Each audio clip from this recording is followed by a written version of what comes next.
Jan Ozer here in my last interview from NAB. I'm with Adrian Roe from Ideas, who has launched a product called Norsk Studio here at NAB. Adrian, thanks for joining me. Really great to talk to you today. So what is Norsk and what is Norsk Studio?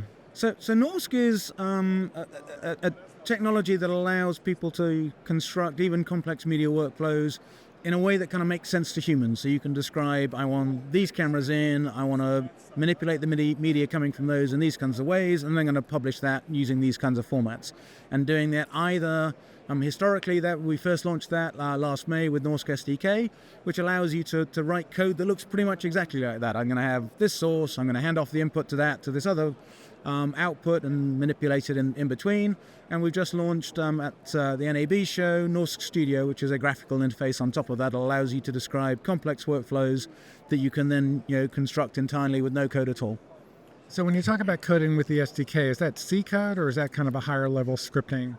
So ultimately it can be any language you like. Just about all of our customers actually use TypeScript because it's those kinds of skills are relatively easy to get hold of, and it's very, very expressive. So one of the things that's kind of interesting with Studio is Norsk Studio itself is actually just an SDK app. It has no special privileges, and it has a whole bunch of components that will do an interesting little bit of media manipulation for you. And actually those are all written in TypeScript and JavaScript and kind of range in complexity from like 10 lines long to maybe up to 100 or so. They're nice little bits of business logic that anybody can write to help build exactly the right building blocks for your overall workflow. And Studio takes that to another level. That's what's behind us. Yes, it is. So we've got a whole bunch of sources coming in over the same SRT source. We're providing previews onto that. We've got a kind of vision director unit that's allowing us to choose which of those is live. Really importantly, that same camera select unit's actually also making sure that we have a very consistent output. So, for example, when you configure that up, you'll say, I want every, regardless of what my sources are, everything downstream from here is going to be 25 frames a second at 1080p or whatever it is. So it ensures kind of quality, and if there's sources are unavailable, it'll fill in missing frames, or if all of those sources go away, it'll go to some kind of fallback behavior, so you're always publishing. So there's what we're not seeing on the left are collections of sources and outputs. So and everything that you created in there was created via drag and drops. You dragged those components out into the structure itself, and then you connected them. What do you do if there's a function that's not supported in a canned component?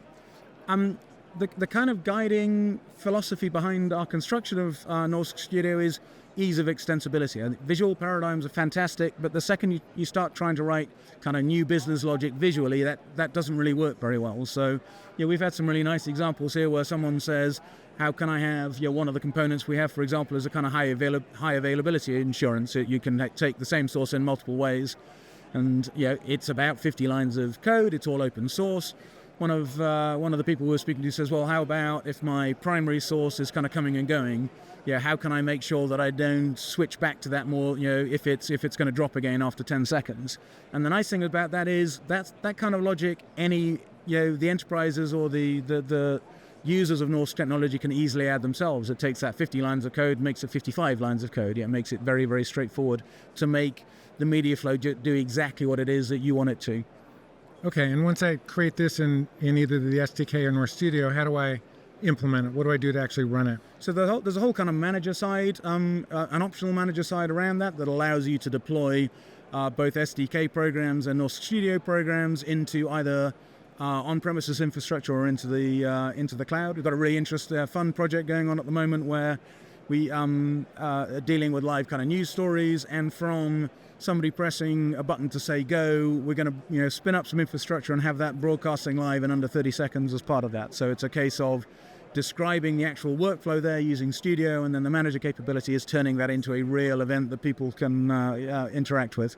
Okay, and I understand you're going home with a little bit more hardware than you arrived with. We are. I'm very excited that we were Norsk was one of the winner of the BAM Awards in the produce category. It's really exciting feedback and heartwarming for the really, really hard work that a whole bunch of very, very talented people have put in order to make this happen. So we're super excited to see some recognition coming from the industry on that.